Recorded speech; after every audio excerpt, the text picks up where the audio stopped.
প্রকৃত যারা তাদের 2 লাখ কেন 50 লাখ আমরা সমর্থন করি। ওকে, যে বিষয়টা আমি বলতে নড়বেন না।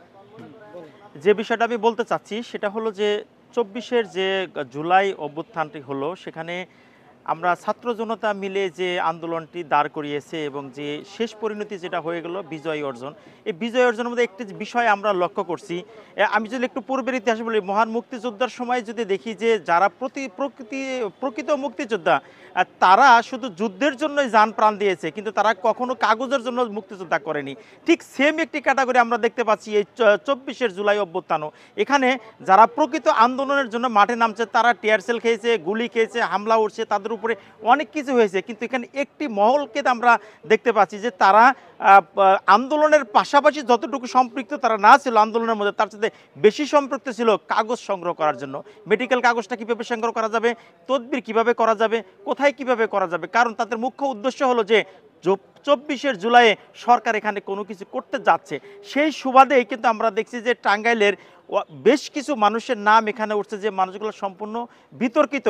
কারণ আমি আমার কথাই যদি বলি না কেন, 4 তারিখে আমি নিজে আহত হলাম, অথচ কোনোক্ষণে আমি ভাবিই নাই যে আমাকে হাসপাতালে যেতে হবে। 5 তারিখে যেদিনকে বিজয় হলো সেদিন আমি নিজে আহত হলাম, আওয়ামী লীগ অফিসের সামনে আওয়ামী লীগ অফিস পুড়িয়ে দিল, আমি নিজে আহত হলাম, অথচ আমি নিজেকে চিকিৎসা নিতে চাইনি। কারণ আমি চিন্তা করতেছি এটা আন্দোলনের একটি অংশ, চিকিৎসা নিলে কী হবে।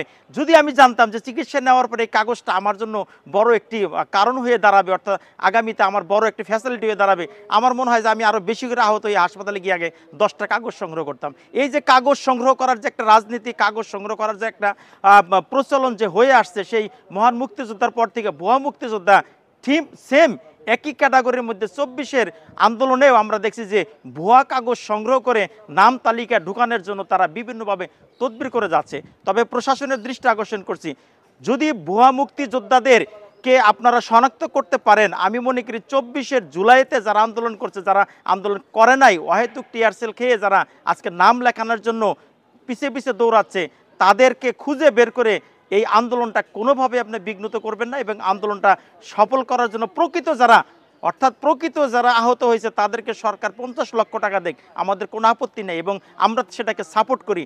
কিন্তু সহেতুক শুধু টিয়ারশেল খেয়ে সরকারের খাত থেকে টাকা নেবে, এই টাকা সরকারের না, এই টাকা জনগণের টাকা অহেতুক একটা মানুষকে আপনি দিবেন সাক্ষ্য প্রমাণ ছাড়া, এটা কোনোভাবে মেনে নেওয়া যাবে না। এটা তীব্র প্রতিবাদ এবং নিন্দা জানাচ্ছি আমাদের সমাজ থেকে।